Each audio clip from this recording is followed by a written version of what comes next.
नमस्कार. भगवद्गीता भावार्थ मालिकेमध्ये आपले स्वागत आहे. आज आपण यामध्ये अध्याय 18 मधील श्लोक 76 ते 78 पाहणार आहोत. श्लोक 76 पाहूया.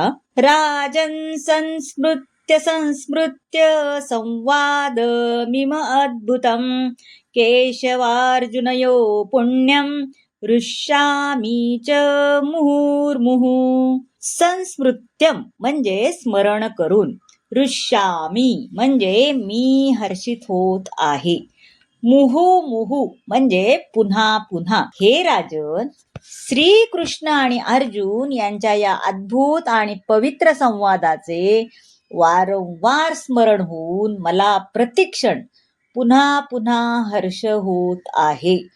आता भगवद्गीतेचे ज्ञान इतके दिव्य आहे की जो कोणी अर्जुन आणि श्रीकृष्ण यांचा संवाद जाणतो तो पुण्यवान होतो आणि या संवादाचे त्याला कधीच विस्मरण होत नाही. हीच आध्यात्मिक जीवनाची दिव्य स्थिती आहे. दुसऱ्या शब्दात सांगायचे झाले तर जो मनुष्य योग्य मार्गाने अर्थात प्रत्यक्ष श्रीकृष्णाकडून श्रवण करतो त्याला परिपूर्ण कृष्ण भावनेची प्राप्ती होते. कृष्ण भावनेच्या प्रभावामुळे मनुष्य अधिकाधिक प्रबुद्ध होत जातो आणि केवळ अल्प काळासाठीच नव्हे तर क्षणोक्षणी तो हर्षमय जीवनाचा आनंद घेतो. आता श्लोक 77 पाहूया. तच्च संस्मृत्य संस्मृत्य रूपमत्यद्भुतं हरे विस्मयो मे महान राजन हृष्यामि च पुनः पुन्हा.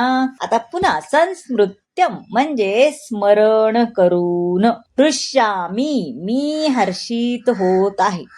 हे राजन, भगवान श्रीकृष्णाचे अद्भुत रूप स्मरण केल्याने मी अधिकाधिक विस्मयकारी होत आहे. संजय सांगतोय धृतराष्ट्रांना, आणि मला पुन्हा पुन्हा हर्ष होत आहे. आता व्यासदेवांच्या कृपेने संजयला पण श्रीकृष्णांनी अर्जुनाला प्रगट रूप केलेले विश्वरूप पाहता आले.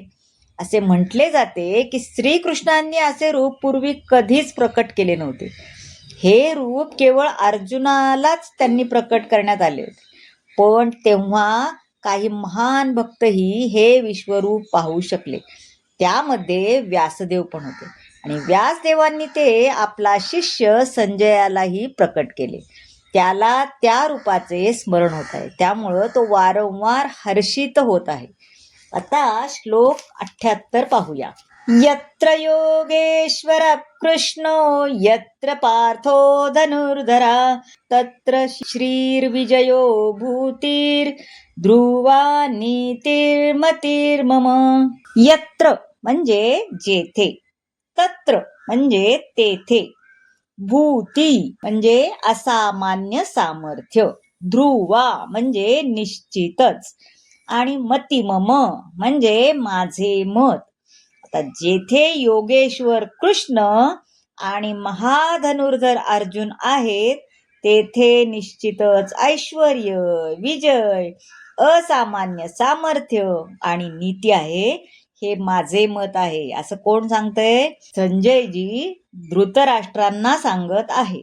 आता पहा, भगवद्गीतेचा प्रारंभ हा धृतराष्ट्राच्या विचारणेद्वारा झाला. त्यांना वाटलं होतं की भीष्म, द्रोण आणि कर्ण आदी महान योद्ध्यांच्या सहाय्यामुळे आपले पुत्र युद्धामध्ये सहज विजयी होतील, अशी त्यांना म्हणजे धृतराष्ट्रांना आशा होती. आपल्या पक्षाचा विजय होईल ही आशा होती, परंतु युद्धभूमीवरील परिस्थितीचे वर्णन केल्यानंतर संजय राजाला म्हणाला की तुम्ही विजयाची आशा करीत आहात, परंतु माझे मत आहे की ज्या ठिकाणी श्रीकृष्ण आणि अर्जुन उपस्थित आहेत तेथे सर्व सद्भाग्य असते. त्याने स्पष्ट केले की धृतराष्ट्र आपल्या पक्षाच्या विजयाची अपेक्षा करू शकत नाही. अर्जुनाच्या पक्षाचा विजय हा निश्चित होता. श्रीकृष्णांनी अर्जुनाच्या रथाचे सारथ्य स्वीकारणे हेच ऐश्वर्याचे एक प्रतीक आहे. श्रीकृष्ण वैराग्याचेही स्वामी आहेत, ऐश्वर्यांनी परिपूर्ण आहेत. जगावर कोण राज्य करणार याचा युद्धामुळे निर्णय होणार होता. जगाची सत्ता युधिष्ठिराकडे जाईल अशी संजयाने भविष्यवाणी धारण केली. कारण त्यामुळे राज्याची भरभराट होईल. कारण युधिष्ठिर हा पुण्यवान आणि धर्मनिष्ठच होता. त्याने आपल्या आयुष्यात कधीही असत्य भाषण केले नव्हते. भगवद्गीता म्हणजे नैतिकतेचा सर्वश्रेष्ठ उपदेश आहे. श्रीकृष्णांना शरण जाणे हेच सर्व धर्माचे सार आहे. भगवद्गीतेवरून आपण जाणू शकतो की आत्मसाक्षात्काराकरिता ज्ञान आणि ध्यान हेही मार्ग आहेत. परंतु श्रीकृष्णांना शरण जाणे ही परमोच्च संसिद्धी आहे. परमसत्याची अनुभूती ही निर्विशेष ब्रह्म, अंतर्यामी आत्मा आणि पुरुषोत्तम भगवान या 3 रूपामध्ये होते. ही प्राकृतिक सृष्टी सतत प्रकट आणि अप्रकट होत असते.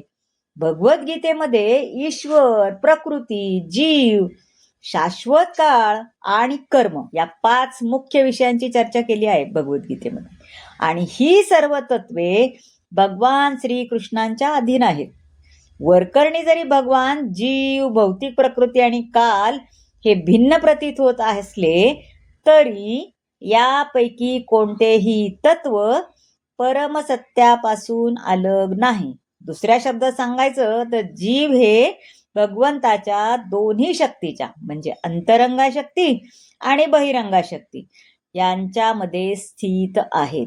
आणि जीव हे पराप्रकृतीच्या स्वरूप असल्यामुळे त्यांना आंशिक स्वातंत्र्य असते. पण या स्वातंत्र्याचा सदुपयोग केल्याने तो प्रत्यक्ष श्रीकृष्णांच्या आदेशांच्या अंतर्गत वास करतो. याप्रमाणे जो आल्हाददायी अंतरंगा शक्तीमध्ये आपली स्वरूपस्थिती प्राप्त करतो. तर भगवान श्रीकृष्णांना पूर्णपणे बिनशर्त शरण जाणे, भक्तिभावनेने शरण जाणे, शरणागतीचा हा सर्वोच्च मार्ग सर्व पापांपासून मुक्त करून पूर्ण ज्ञान प्रदान करतो व श्रीकृष्णाच्या नित्य दिव्याश्रमात प्रवेश मिळवून देतो. हरे कृष्ण कृष्ण कृष्ण हरे हरे, हरे राम राम राम हरे हरे.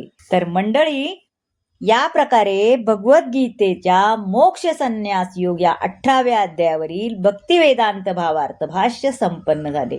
अर्थात 18वा अध्याय संपूर्ण झाला. श्रीकृष्णार्पणमस्तु. मंडळी, आज भगवद्गीता वाचून पूर्ण झाली. मंडळी, आज श्रीमद भगवद्गीतेचा हा दिव्य प्रवास पूर्ण झाला. भगवान श्रीकृष्णांनी दिलेले अमूल्य ज्ञान आपल्या सर्वांच्या जीवनात मार्गदर्शक ठरो हीच प्रार्थना. या संपूर्ण गीता पठण मालिकेला प्रेम, आशीर्वाद आणि पाठिंबा दिल्याबद्दल सर्वांचे मनपूर्वक आभार. पुन्हा भेटूया एका नवीन आध्यात्मिक प्रवासासह. तोपर्यंत जय श्रीकृष्ण. हरि ओम तत्सत.